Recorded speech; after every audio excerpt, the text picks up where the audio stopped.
I feel nauseous, believe me. Never had a lot of shit come easy. 2111 নম্বর ভিডিওতে তোমাদের স্বাগতম। এর আগেও আমি 2110টা ভিডিও বানাইছি। এই 2110টা ভিডিওতে তুমি আমার বিভিন্ন টপিক নিয়ে ভিডিও দেখতে পারবা। তো প্রথমে আমি জামা কাপড়গুলোকে জায়গা মতো রেখে দেই। Are the things you gotta work for, believe me.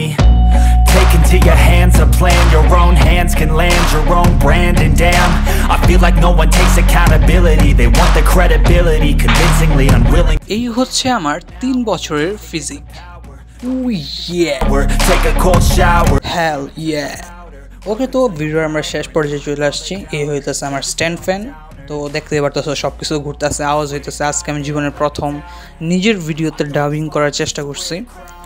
এখন আমি ঘাইম্মা চৌচির হয়ে গেছি, কিন্তু যখন ভিডিওটা বানাইছিলাম তখন খুব শান্তিতে বানাইছি। ফ্যান ট্যান ছিল।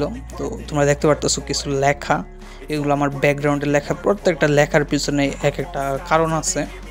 আমি তোমাদেরকে একদিন একটা ভিডিওতে আমার রুমে কী লিখছি আমি সব কিছু পড়ে শোনাবো, অনেক ইন্সপাইরেশন পাবা তোমরা। তো দেখতে পারতেছো মশারি টানানো আছে, একটু পরে আমি ঘুম দিব। 2 সাইড বা 3 সাইড আমি টানানো রাখি মশারির, যার ফলে মনে করো রাতে খালি 1 সাইড বা 2 সাইড টানাই ঘুম দিই। এই লেখাগুলো আমি লিখছি, এগুলো পড়লে আমি মোটিভেশন পাই, ইন্সপাইরেশন পাই, বুঝতে হবে। এই দেখো আমার রুমের স্ট্রাকচার। এখানে আমি 2টা স্পেসকে স্টুডিও বলছি এবং 2টা স্পেসকে পড়াশোনার বলছি। তো আশা করি আজকের ভিডিওটা তোমাদের ভালো লাগছে। টাটা।